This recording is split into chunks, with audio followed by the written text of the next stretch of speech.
Dr. Sheffi, in your opinion, what do you see as the biggest challenge that we have in risk management? I think the biggest challenge is to create risk metrics. The old adage, you cannot manage what you cannot measure. When people choose a supplier, how can we put a number on how risky is this choice? When people do a lot of preparation, how can we say, okay, we went from 7.9 to 7.3? What?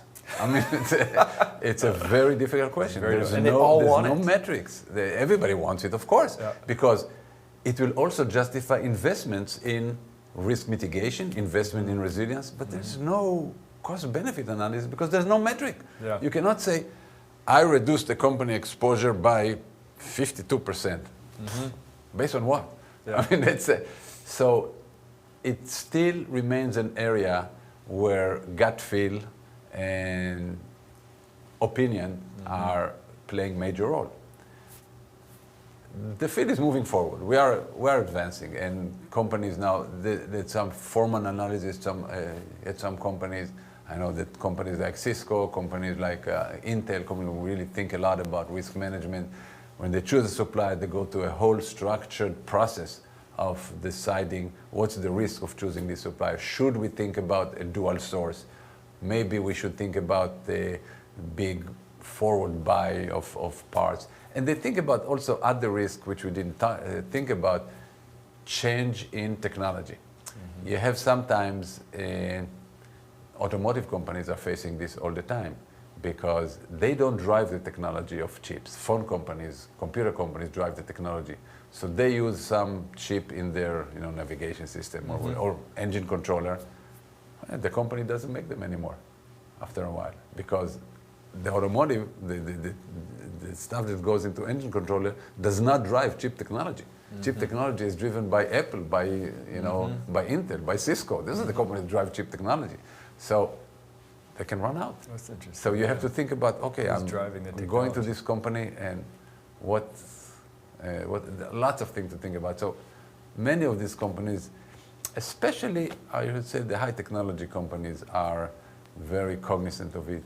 Maybe because of in part, what's called high clock speed, the high turnover of technology and the model years and stuff like this of the chips.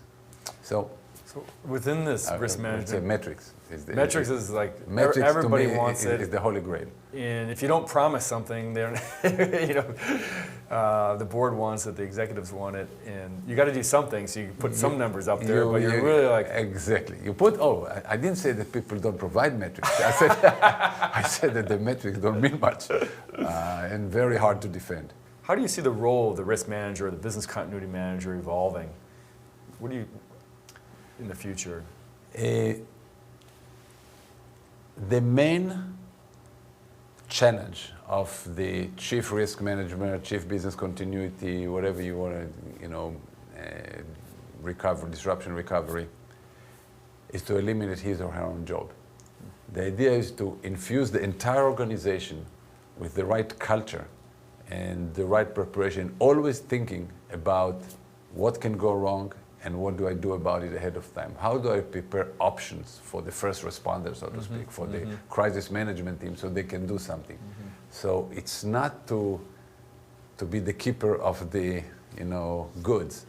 It's diffuse in the same way that the quality has been diffused. We used to have head of quality in many corporations. It's now diffused throughout the organization in the same way that many European companies corporate social responsibility is diffused throughout the company organization like Unilever's and others.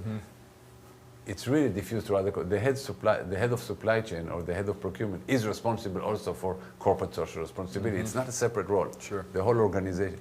I think the challenge for risk manager is again diffuse it throughout the company.